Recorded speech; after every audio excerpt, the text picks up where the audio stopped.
Hoje o nosso tema é o xamanismo.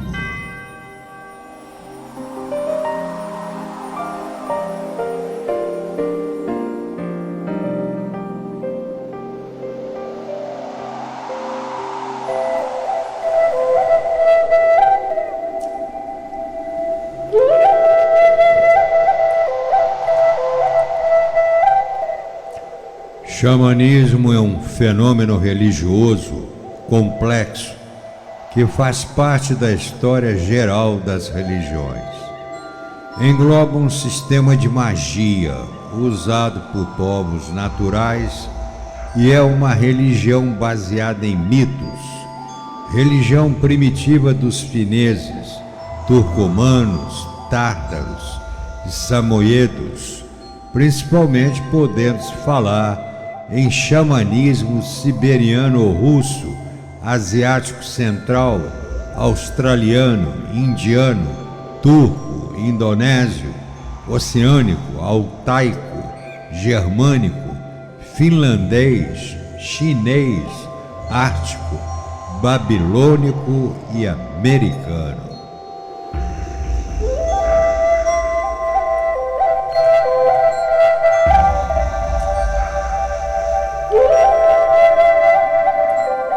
Xamanismo é ciência e arte, separando radicalmente o profano do sagrado por uma ruptura do real, sendo mais misticismo do que religião. Há elementos xamânicos numa religião ou mítica evoluídas e em muitas religiões, de monges, místicos e santos cristãos.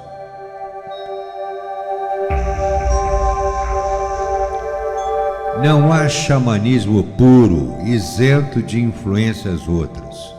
É dom do céu, que vem de nascença. Não se aprende, não se compra, não se desenvolve. Apenas se aprimora.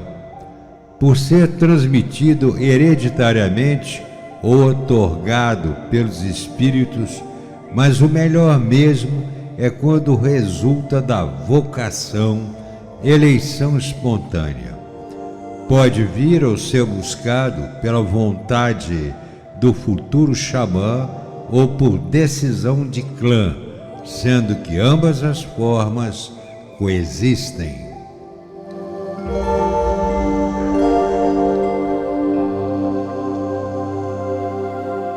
Pode ser hereditário em linha masculina e feminina, mas só é hereditário na aparência. E não é hereditário em grande número de populações primitivas. Na zona ártica, o fenômeno é espontâneo e orgânico, e o grande xamanismo, que culmina com um transe cataléptico real, durante o qual se supõe que a alma abandone o corpo e viaje para os céus ou infernos subterrâneos. Já nas regiões subárticas, o xamã é vítima da opressão cósmica e não obtém espontaneamente um transe real.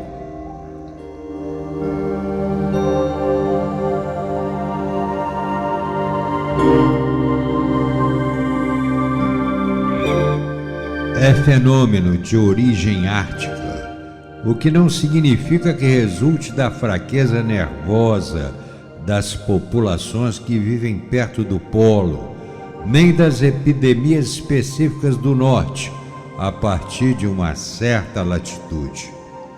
No mundo todo há fenômenos semelhantes.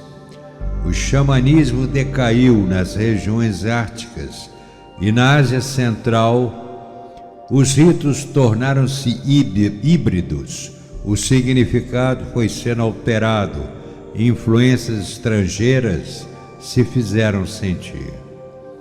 O elemento primário do xamanismo é a emoção sexual que acarreta a ideia da transmissão hereditária dos espíritos. Já para outros analistas, as emoções sexuais são secundárias, até aberrantes e pouco mencionadas. O tema xamânico por excelência são as viagens estáticas ao céu.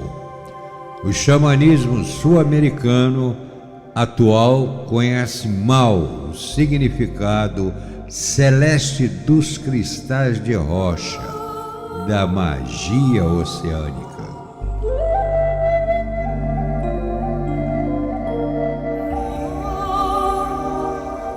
Xamanizar é o poder de tratar, receitar, clinicar. Poderes mágicos religiosos não são somente os xamânicos. Magia e canto no xamanismo são sinônimos, principalmente canto, à maneira dos pássaros, cuja linguagem revela os segredos da natureza, a capacidade de profetizar. E todo animal, o elemento cósmico, pode tornar-se fonte de poder ou espírito guardião. Águia, sol, pássaros, pássaro do raio, cumes das montanhas, urso, lobo, águia, corvos, são espíritos guardiães dos xamãs e guerreiros caçadores e pescadores.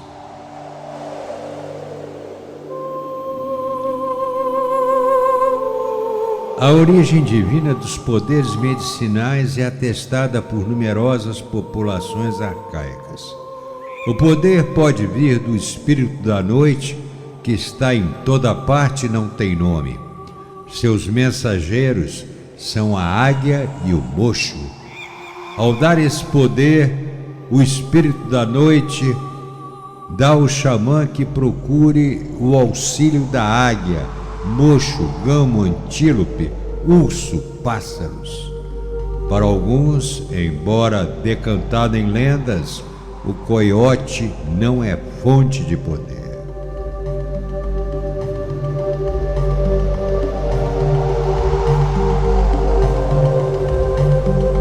Entre os araucanos do Chile, o xamanismo é praticado por mulheres, as xamanas.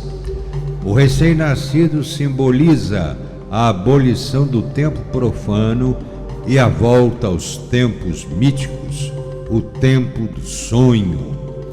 O xamã vai ao céu, mas há cerimônias xamânicas em que Deus é que desce a cabana e leva o xamã consigo. Na partida, as paredes do santuário tremem e quando retorna, o xamã bate primeiro a cabeça no templo.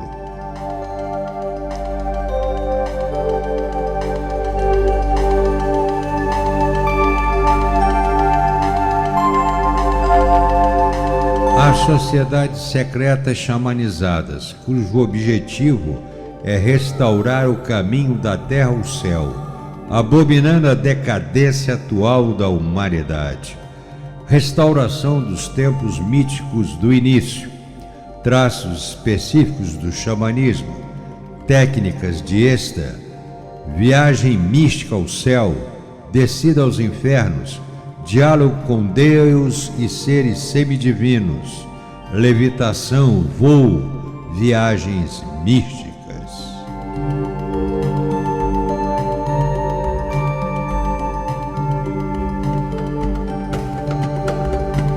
Nishan Saman é o único documento escrito a respeito do xamanismo. Manchúria, conta que no tempo da dinastia Ming, um moço rico foi caçar nas montanhas e morreu num acidente. Nishan, mulher xamana, desceu ao reino dos mortos e trouxe de volta a alma, e o jovem ressuscitou. Pequeno xamanismo é uma sessão preliminar antes da descida ao país das sombras. Tal sessão vai desde o aparecimento dos males na tribo até a descoberta das causas. Se o xamã não tem filhos, transmite a ciência secreta tradicional a um amigo, discípulo ou netos. Tendo filhos, pode transmitir a 2 chefes ao mesmo tempo. Todo chefe de família é também chefe do culto doméstico.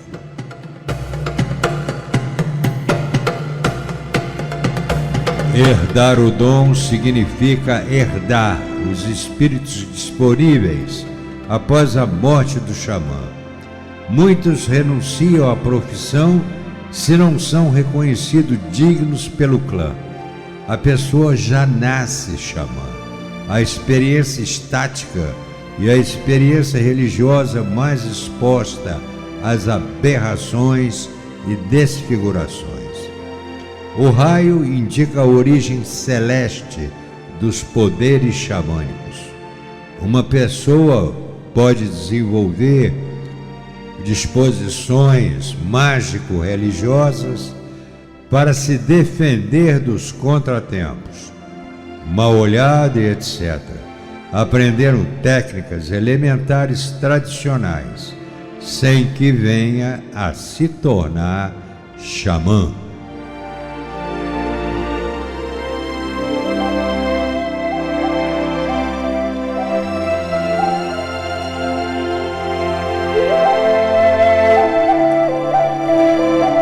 A vocação pode se manifestar por meio de doença, aliás, passageira, que acaba por ser curada pelos ancestrais que desejam transmitir ao futuro xamã os espíritos auxiliadores disponíveis. Logo, a doença é sinal de escolha, eleição divina. A vocação xamânica não é criada pelos mortos, mas estes servem de meio para o candidato a entrar em contato com os seres divinos. A vocação pode se revelar em sonhos ou na experiência estática do neófito. Sonhos xamânicos, delírios. A iniciação dura muitos anos após a primeira experiência. Pode durar 7 anos. São muitas as provas iniciáticas, mas a iniciação propriamente dita consiste na instrução acerca das diversas espécies de espíritos e consequente maneira de chamá-los e comandar. A instrução vem depois do primeiro êxtase da criança, durante o qual ela canta hinos xamânicos, sinal que a contata com a lei.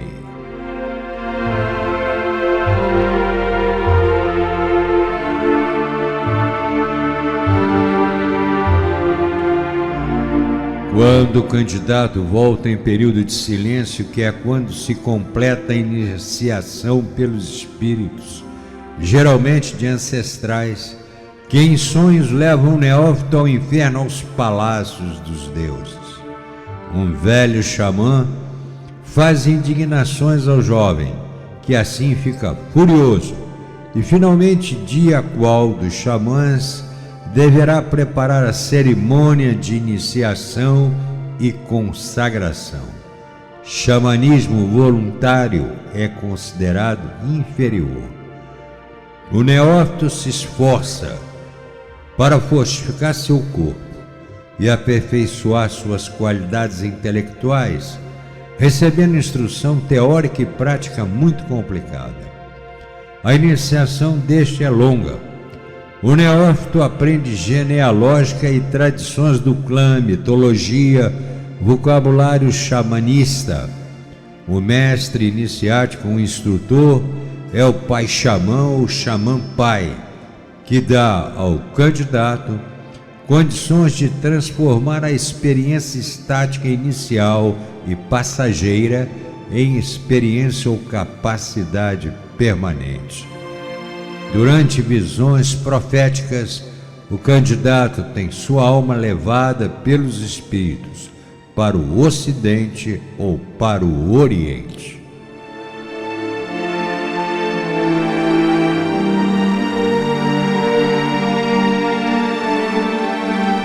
Nunca é demais repetir. O futuro xamã se torna contemplativo, dorme bastante, parece ausente, desligado.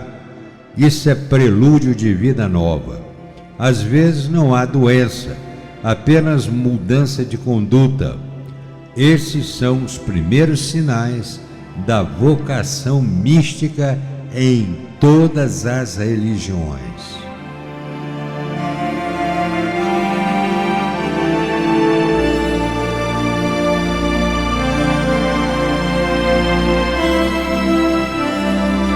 Iniciação equivale a uma cura, caso o candidato seja ou esteja doente. Exemplo, o xamã Yakultsput, que quer dizer caído do céu, foi doente por 20 anos. Começou a cantar, dançar, tamborilar, saltar, ficou curado. Trabalhou até nas minas de ouro da Sibéria. Sem xamanizar, não se sentia bem. E não importa qual seja a doença e iniciação. Quando aparecem os sinais da vocação, o importante é a adesão do futuro xamã a tais experiências de chamamento divino, com vocação.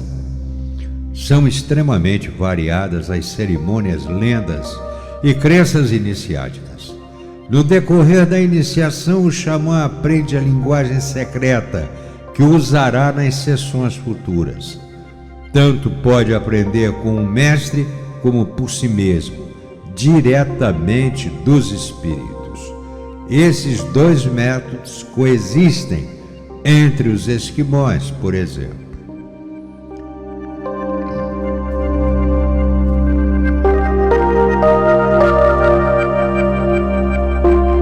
O mestre iniciático sopra na orelha do aprendiz, a fim de torná-lo capaz de entender as vozes dos espíritos. A transmissão de poderes acontece nos sonhos em cenário iniciático. Remonta às origens do mundo. As viagens são conduzidas por espíritos.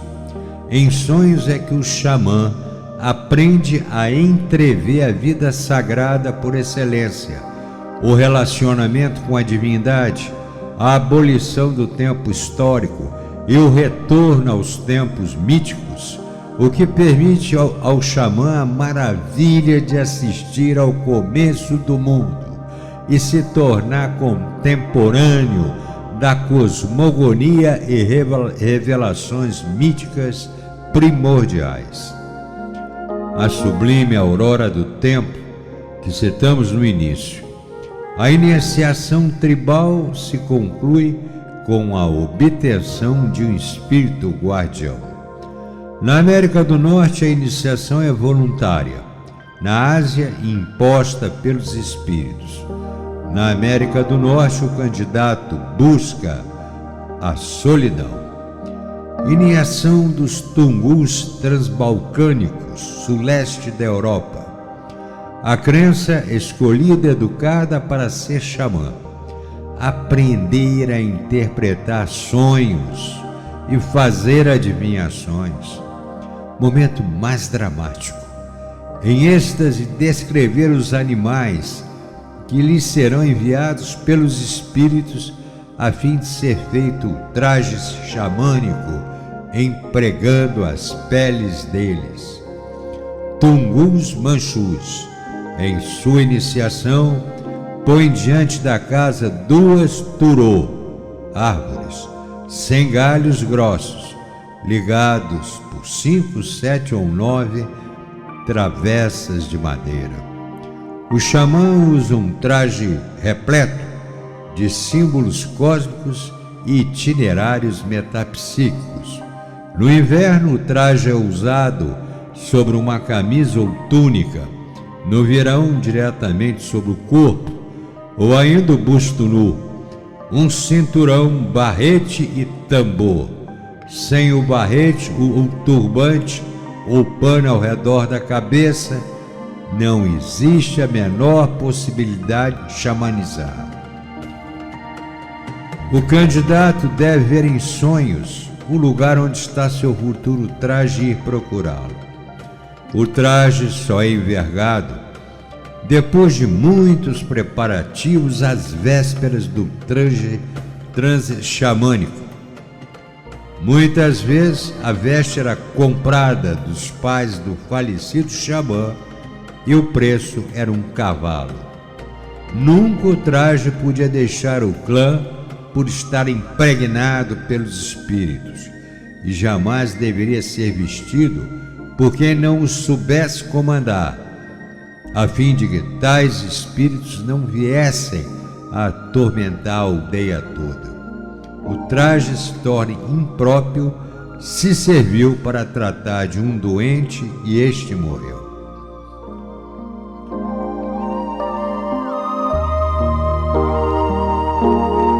As placas de ferro do traje servem de escudo contra os golpes dos maus espíritos. Houve degradação ou deturpação progressiva na confecção ritual dos trajes. Outrora, o próprio xamã, ele matava a rena de cuja pele seria feito o traje. Depois passaram a comprar diretamente as peles. Figuras de cavalos e serpentes eram usadas. Xamãs buriates têm um cofre para guardar os objetos mágicos: tambor, bastão, cavalo, pele, sinetas, cofre ornado de imagens do sol e da lua. As fitas têm as mesmas propriedades que os cabelos, algumas bem compridas até os pés. Yakuts chamavam as fitas de cabelos.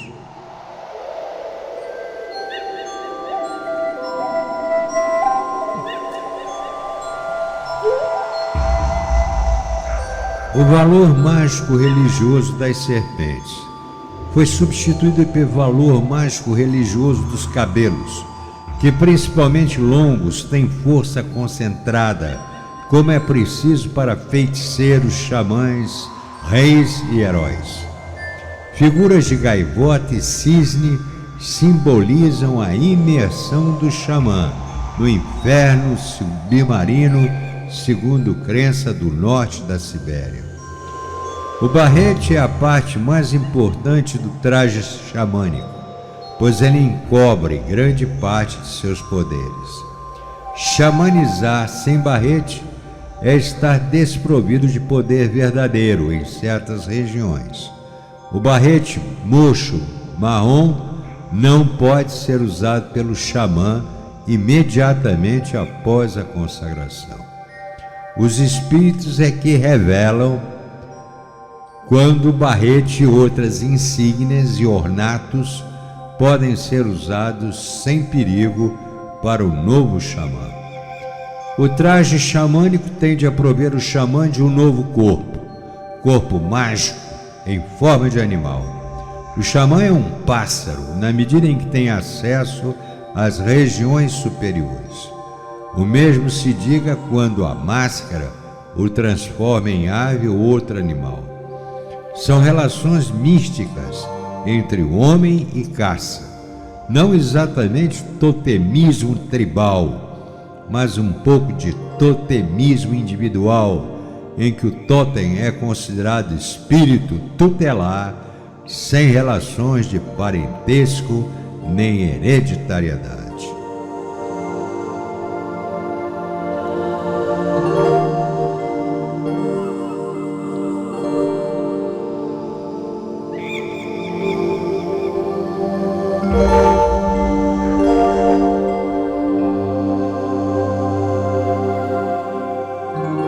Enfim, amigos, poderia prosseguir muito falando sobre as máscaras, o traje cerimonial, a primeira experiência estática de um xamã, o xamã siberiano, enfim, tungus nórdicos e transbalcânicos, bastões em forma de cavalo, enfim, muito assunto ainda importante.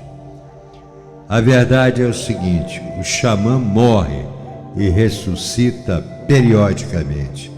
Ele consegue morrer, entre aspas, por diversos meios, mas ele sempre renasce. Durante o transe, supõe compreender a linguagem da natureza inteira.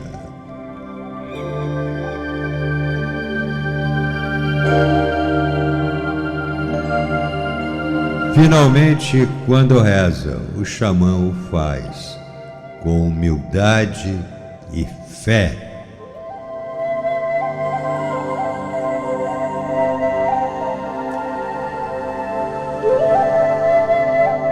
Xamã é o ser dotado de poderes que os usa para, enfim, xamanizar.